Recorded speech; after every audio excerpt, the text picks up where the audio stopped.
12일 부산에서 코로나19 확진자 25명이 추가돼 누적 확진자는 2,213명으로 늘었습니다. 신규 확진자 중에는 진주의 기도원을 방문했던 3명이 포함됐고 건강센터와 요양병원에서도 확진자가 나왔습니다.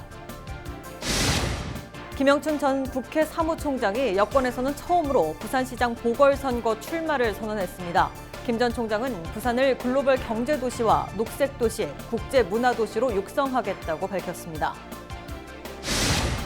지난해부터 부산 남고 이전에 반대 목소리를 높였던 영도 지역 주민들이 교육청 앞에서 1인 시위에 나섰습니다. 해가 바뀌고도 학교 이전 계획에 변함이 없는 상황인데 주민들은 교육감과의 소통을 요구하고 있습니다. 항만의 미세먼지를 줄이려면 장기적으로 컨테이너셀을 부과해야 한다는 연구 결과가 나왔습니다. 시청자 여러분 안녕하십니까? 헬로티비 뉴스 부산입니다. 12일 부산에서 코로나19 확진자 25명이 추가됐습니다. 부산시는 11일 오후 4명, 12일 오전 21명이 양성 판정을 받아 12일 오후 1시 30분 기준 누적 확진자가 2,213명으로 늘었다고 밝혔습니다. 신규 확진자 중에는 경남에서만 34명이 무더기 확진된 진주의 한 기도원을 방문했던 3명이 포함돼 이 기도원 관련 확진자가 5명으로 늘었습니다.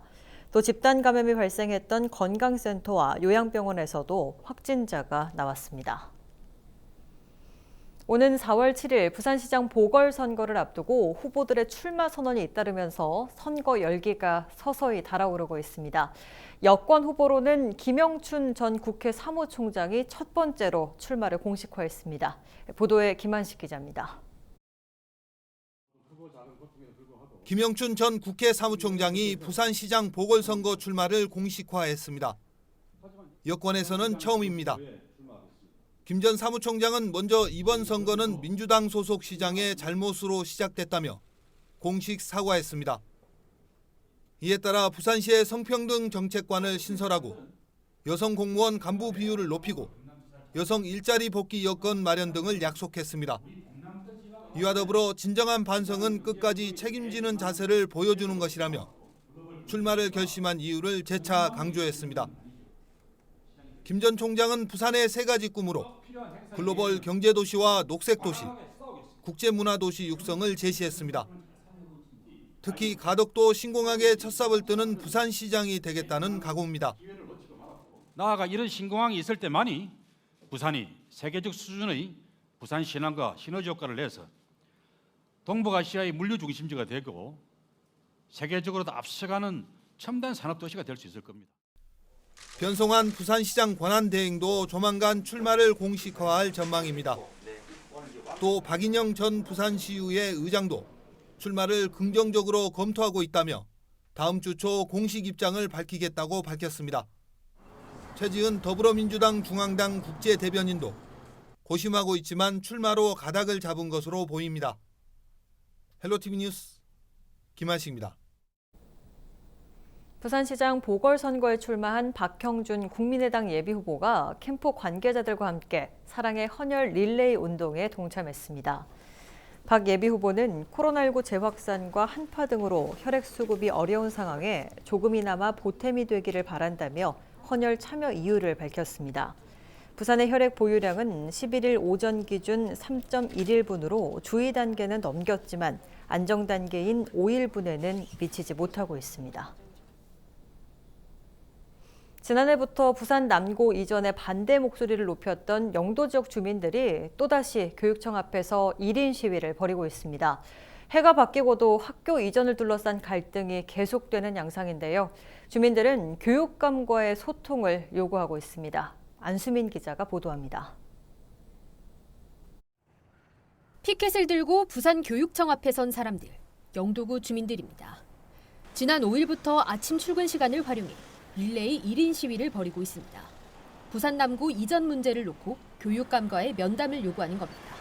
지역 주민들이 부산 남구 폐교에 반대하고 이런 마음들을 모아서 이렇게 활동하는데도 불구하고 면담을 하지 않는 것에 대한 항의와 규탄의 내용을 담아서 지난 1월 5일부터 이 혹한에도 불구하고 영도 지역 주민들 그리고 공동대책위에서 활동하는 많은 분들이 함께 해주고 계십니다.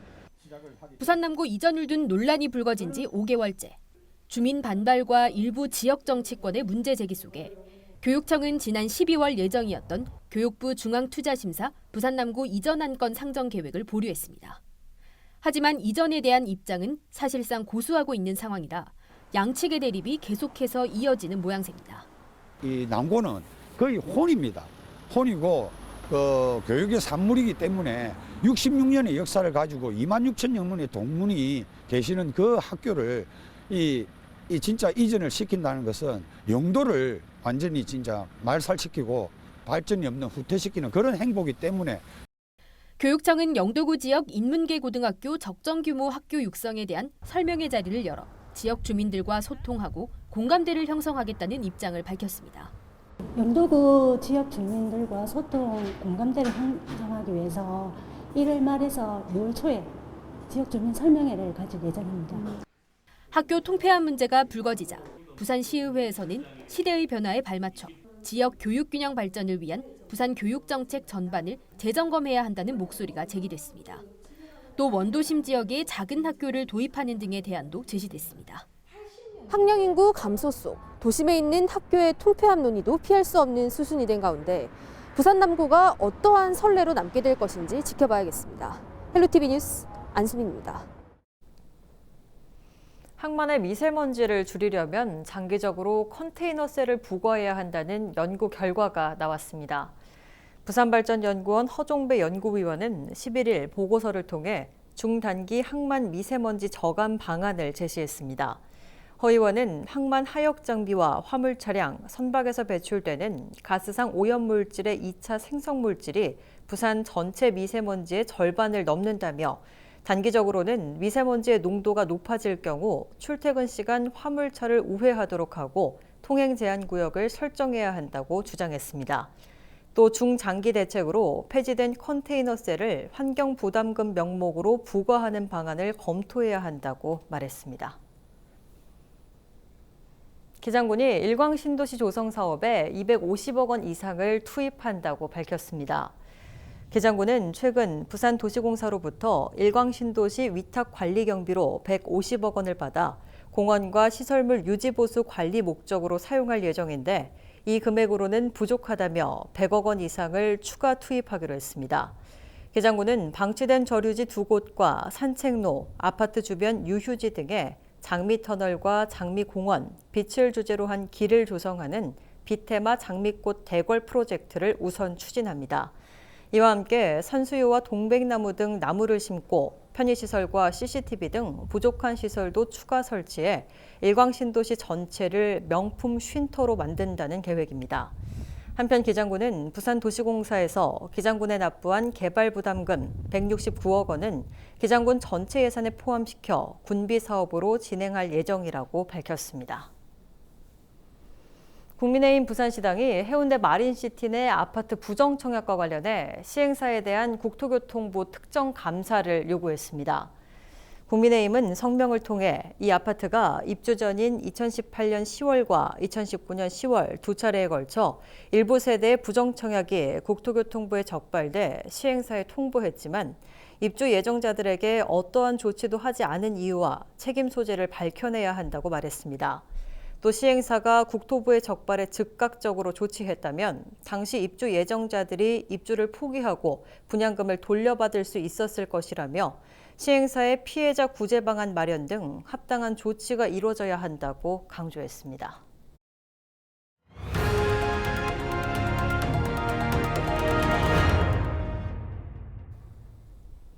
기장군이 전국에서 삶의 질이 가장 높은 지역으로 선정됐습니다.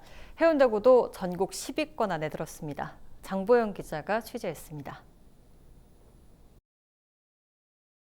동부상권 주민의 삶의 질이 전국 상위권에 든 것으로 나타났습니다.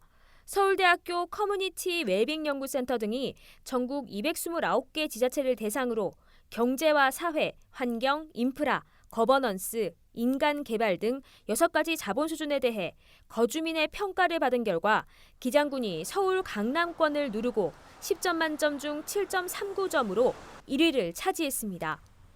대도시와 가까우면서 정주 여건이 좋은 도농복합지역이란 지리적 강점이 바탕이 된 것으로 보입니다. 기장군은 특히 거버넌스에서 강세를 보였습니다. 일방적 행정이 아닌 주민 소통형 의사결정을 해온 것이 긍정적인 평가를 받은 겁니다. 그동안 기장군은 공약이행 군민평가단을 운영해왔고 코로나 급증 당시 마스크 170만 장을 주민에게 무료 배부하는 등 복지 안전망 구축에 집중해왔습니다. 10년 만에 우리 대한민국 최고 1등 도시로 우리가 확 변했습니다. 앞으로 이제 이 10년 후에는 세계에서 1등 도시로 확 변할 수 있도록. 기장군 뒤로 서울 서초구와 경기 과천시 등 수도권 도시가 뒤를 이었고 부산 해운대구도 7.6점을 받아 9위에 안착했습니다. 부산에서 보면 동부상권이 전국적으로 강세를 보인 겁니다. 전문가들은 20년 넘게 이어진 부산의 동서격차를 보여주는 당연한 결과라 평가했습니다.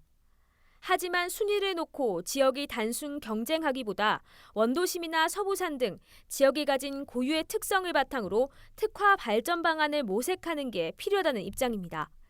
헬로티비 뉴스 장고영입니다. 중구에서 홀로 사는 어르신이 노인 맞춤 돌봄 서비스 생활지도사의 도움으로 생명을 구한 일이 뒤늦게 알려졌습니다. 중구는 지난해 12월 31일 이 생활지도사가 노인 맞춤 돌봄 서비스를 받던 한 어르신 A씨와 통화가 되지 않아 집을 찾은 결과 A씨가 의식을 잃고 쓰러져 있는 것을 발견했다고 밝혔습니다. 어르신은 저체온과 탈수 증상으로 치료를 받고 있지만 생명에는 지장이 없는 것으로 전해졌습니다. 중구는 충남 논산에 거주하는 어르신의 자녀가 감사 인사를 전해오면서 이번 사실이 알려지게 됐다며 앞으로도 촘촘한 복지 서비스 제공을 위해 노력하겠다는 뜻을 밝혔습니다. 중구에서는 홀로 어르신 859명이 노인 맞춤 돌봄 서비스를 받고 있습니다. 해운대구 보건소 치매안심센터는 전국 최초로 치매 예방 프로그램 똑똑똑 뇌똑똑 TV를 LG 헬로비전을 통해 반영합니다. 이번 프로그램은 치매 예방 체조와 두드림 복합 운동, 영양교육, 음악치료 등을 주제로 어르신들이 쉽게 따라할 수 있도록 제작됐습니다. LG 헬로비전 채널 25번을 통해 1월부터 4월까지 일주일에 2차례 방영되며 이와 함께 해운대구 보건소는 사업평가단을 모집해 해운대 12경 퍼즐을 포함한 치매 예방 인지 키트를 제공할 예정입니다. BNK금융그룹이 설을 앞두고 부산은행과 경남은행을 통해 특별 대출을 시행합니다. 1조 6천억 원 규모의 이번 특별 대출은 지역 내 중소기업의 자금난을 해소하고 지역 경제를 활성화하기 위한 것으로 오는 3월 10일까지 은행별로 8천억 원씩 지원합니다. 지원 대상은 코로나19로 인한 피해 기업과 창업기업, 장기거래 중소기업, 기술력 우수기업 등이며 업체별로 최대 30억 원을 지원합니다.